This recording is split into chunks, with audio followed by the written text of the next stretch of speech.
D'abord, la simplicité qui introduit à ce que Roustan appelle disposition.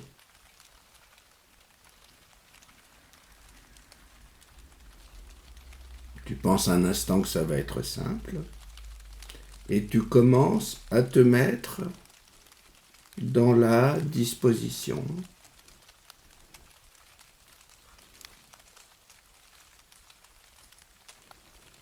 On peut appeler cela aussi l'effacement.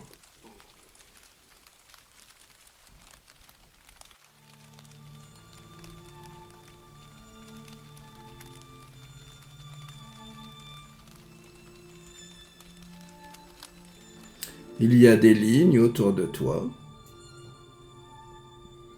des lignes épaisses ou maladroites, des lignes qui font comme une cage,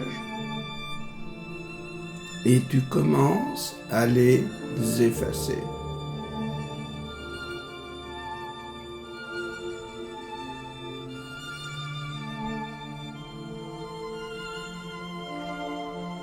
Tu effaces une ligne, tu en effaces une autre. Le dessin commence à être un peu plus clair.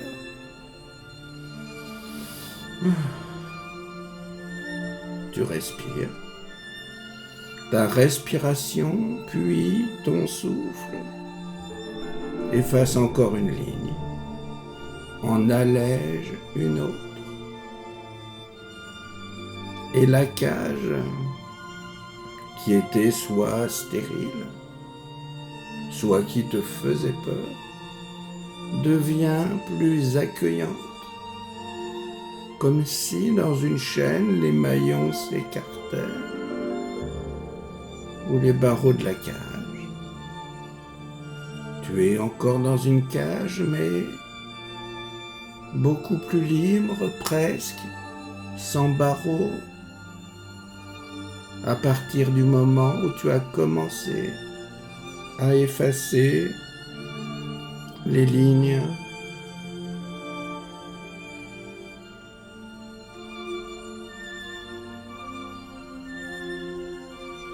Au début, l'espace du patient est organisé de façon à ce que sa douleur prenne place, une place de choix de premier ordre. La cage était l'écrin pour cette douleur. Tu effaces encore une ligne exactement comme si tu ôtais des épines.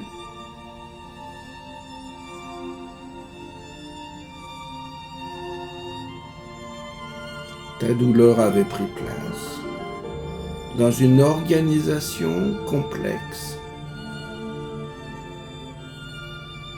Ainsi,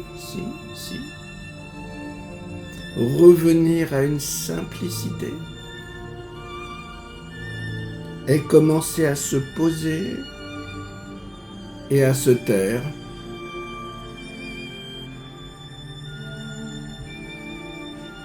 S'effacer, c'est-à-dire ouvrir un autre espace hors du ressassement et de la plainte.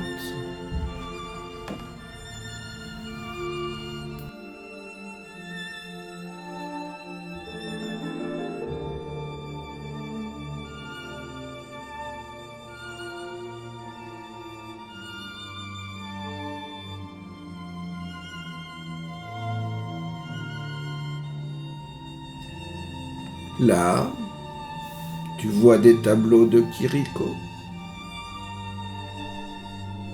Le paysage surréaliste est souvent une surcharge qui réorganise un espace par des objets sans rapport apparent entre eux, comme un collage dans un rêve.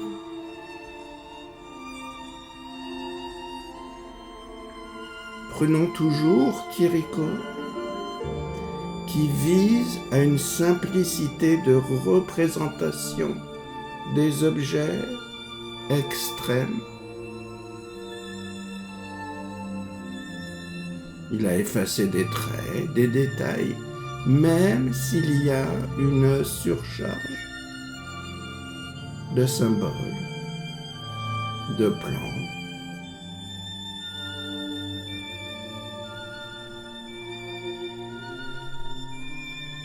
Tu commences à être à l'aise avec cette surcharge, en effaçant même, s'il reste, des dessins, des objets.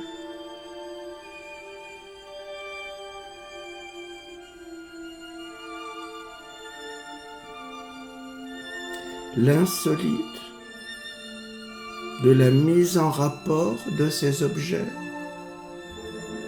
est presque nul. Ces objets, ces lieux, ces ombres projetées sur des places violemment éclairées indiquent plus le suspens d'un mouvement qu'une étrangeté.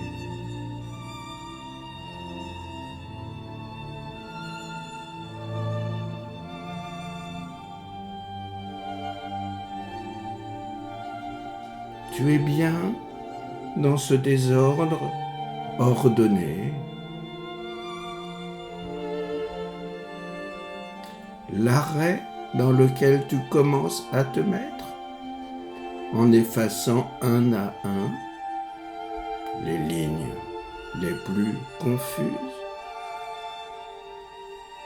Cet arrêt te contamine pendant que tu reçois une lumière que nul soleil ne signifie sur la toile.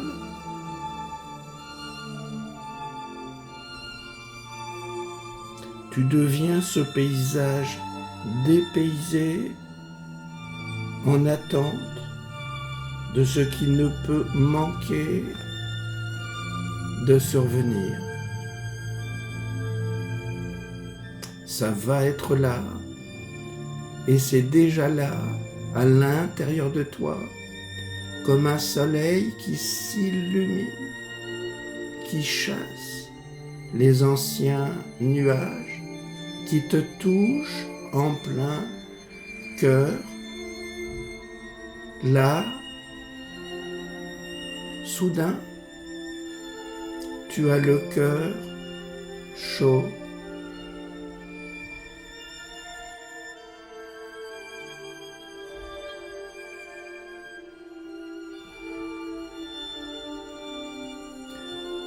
Loin du grandiose. Tu te prépares au changement minime. Ne cherche pas à faire beaucoup.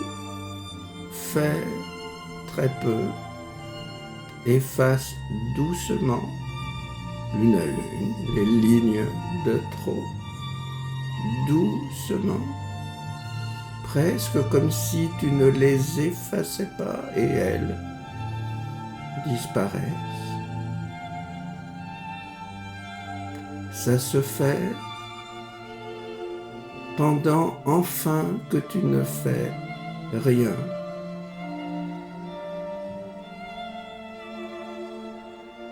L'événement quotidien dégénère en événement onirique,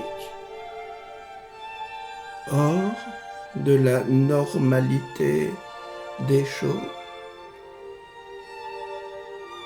Que tu sois bien n'est pas normal, et cependant, c'est totalement bien.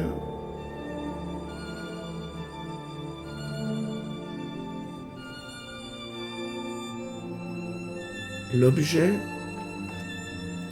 identique se trouve différent, déplacé dans un autre champ. D'un côté d'irréel, d'un champ d'irréel, on passe à un champ magique.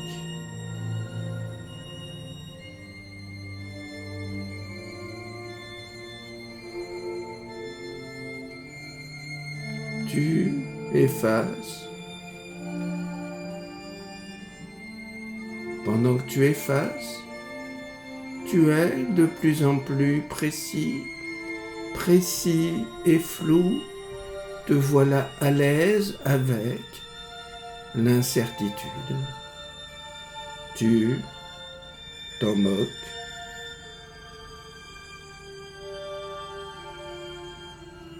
Rien n'a commencé et rien n'est plus le même. Parfois, un mouvement de va-et-vient s'opère entre les deux champs, le champ dit réel et le champ dit magique.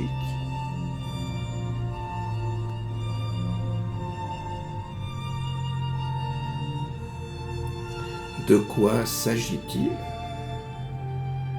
L'homme, toi, mais l'homme ne cherche plus à tirer argument de son existence propre.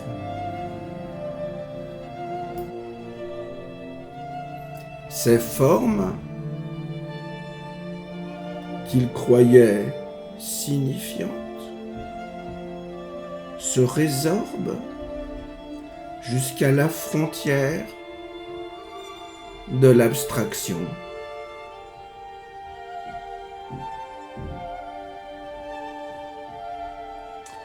Sa douleur, ta douleur, que tu croyais réelle, devient fictive.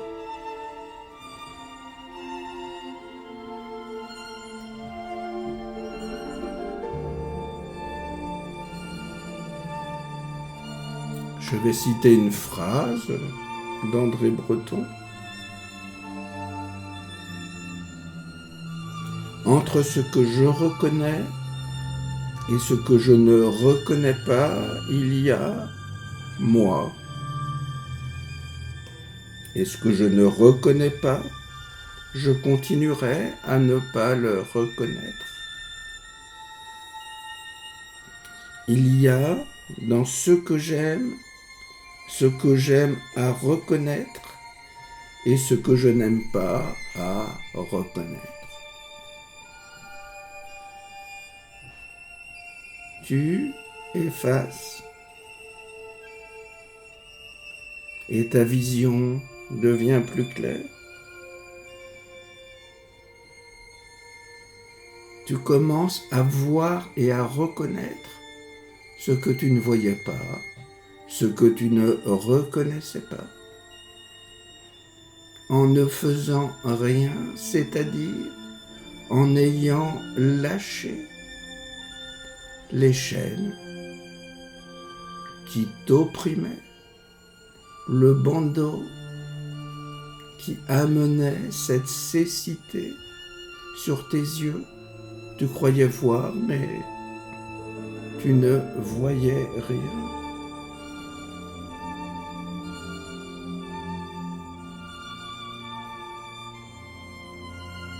Tu avais plongé dans une histoire d'amour où la petite faute, l'écart à la perfection, accroissait du nombre la portée de ce qui était ta valeur. Ne cherche plus à être parfait.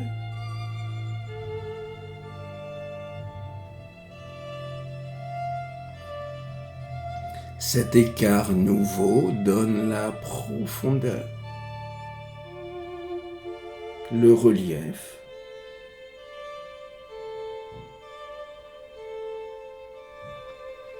Tu es à l'orée,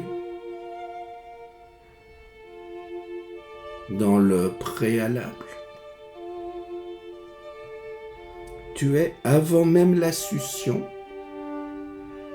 avant même la respiration d'un tampon imbibé du lait de ta mère.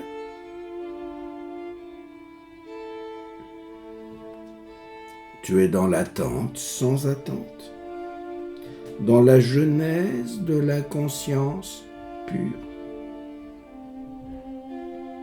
Tu es dans le pot, là où ça se fabrique et où ça se redistribue.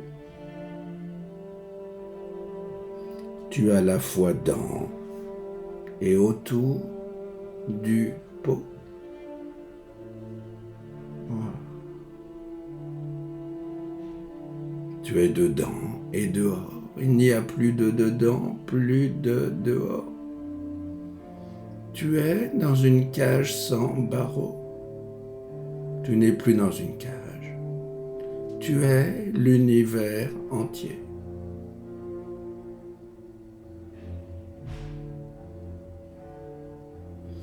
Tu es dans le moment où l'hypnose qui ne se dit pas est une forme d'hallucination, c'est-à-dire qu'en énergie, elle redistribue les paramètres de l'existence.